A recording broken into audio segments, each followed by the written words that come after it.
不用外出工作，住在村子里种田就能领到工资。我在云南发现了这样一个令人羡慕的村子。要进去这里面的村子参观啊，需要买门票30块钱。去一个村子里面参观，为什么要买门票？30块钱会不会太贵了？我们先进去看看，再下结论。一进入村子，一栋栋造型如蘑菇的房屋映入眼帘，古朴有趣，仿佛进入了童话世界。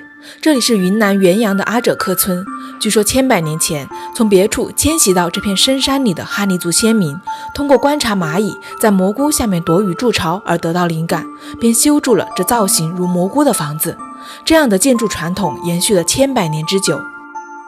其实近距离看这个蘑菇啊，它的形状真的是很像一个蘑菇啊，主要是它的那个顶上是堆着厚厚的稻草。因为元阳梯田它本身就是种稻子嘛，所以说他们就地取材，用那个稻子来盖屋顶啊，盖得非常的厚，也能起到一个冬暖夏凉的作用。其实这个蘑菇屋的一般都是分3层啊，第一层呢就是养牲畜，第2层住人，第3层呢就是放杂物、放粮食的粮仓。整个村子其实并不大，只有几十户人家啊。平心而论，其实生活在这个地方其实是很不方便的，因为车子开不进来，他们所需要的任何的日常用品都只能用那个背篓背进来。如今，元阳哈尼族梯田入选联合国非物质文化遗产，气势恢宏壮观。哪怕第3次前来，我依旧深感震撼。梯田，它是勤劳的哈尼族为了在崇山峻岭间生存下去，努力改造出的家园。然而就在几年之前，这片梯田蘑菇屋却面临着消失的危机。现在的阿者克村非常的干净整洁，而且非常的热闹啊！我看到很多农户家里都挂着一些牌子，有的是卖红米，有的是卖蜂蜜啊，有的开小卖部和农家乐。但是在几年之前啊，阿者克村还是一副非常衰败的一个景象，它面临着和很多农村一样的问题，就是人口流失。现在好多农村都是一样啊，年轻人啊都外出务工，然后包括待在村子里的中老年人以及孩子都越来越少。如果没有人，蘑菇屋只会成为年久失修的破茅草房；如果没有人，壮观的梯田只会变成废弃的荒地。为了挽救独具特色的阿者克村，留住不断外迁的村民，阿者克计划应运而生，将整个村视作一家公司，每户人家的蘑菇屋以及梯田都是公司的资产，每个人都是公司的员工，门票、特色酒店等都是公司的收入来源。村民们只要住在村里耕种梯田，就能定期分到一笔收入。做售票员、导游、卫生员等，在上述基础之上，还能每月领工资。听上去很美好的计划，最终成功了吗？其实走到这个村子里头啊，其实发现这个村子并不是，虽然收了门票，但并不是传统意义上的一个景点，因为村子里的每一栋房子都还是有村民在里面正常居住的。他们家有红米卖。哎，你好，你家有红米卖？有了呀，多少钱一斤？7块。哦，你们平时就吃那个红米是吧？每天都吃嘛？每天吃。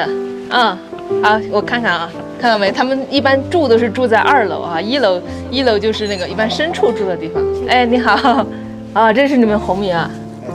这是你们田里头种的就是这个，就种这个。我们现在不是要买门票吗？听说就是这个门票会给你们每个月要分钱，有没有这个事情？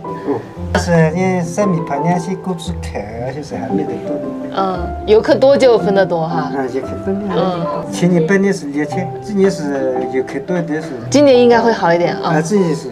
对，我看现在游客还挺多。你们觉得这里住着舒不舒服？好不好住？这些地方是气候还好住的。气候好住啊。你们还种田不？田种不？种的。这种纺线的方式我还没见过啊。它是把一根很细的线啊纺成这种稍微粗一点的线，然后这种粗一点的线可以了。这个是拿来做什么？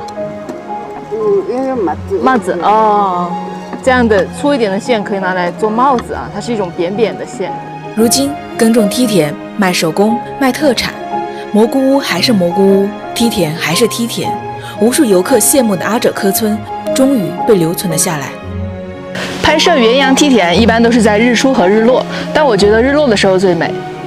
日落时分，如诗如画，村里炊烟升起，田边农夫劳作了一天，准备回家。有了人的存在，大自然才具有无穷的魅力。来到元阳梯田，除了要看这个梯田之外，还要做的事情就是要吃这个红米饭。元阳梯田它是那个世界级的非遗嘛，田里面种的它就是这个红米，所以说这个红米呢也被称作是可以吃的非遗。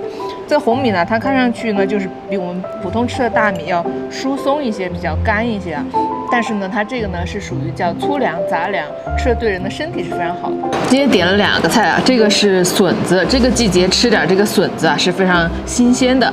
这个呢是据说老板说是稻田鱼啊，据说是他们这个元阳梯田那个田里面的鱼啊。这2个菜看上去就非常开胃啊，好菜配好酒，咱们今天还是小酌一杯。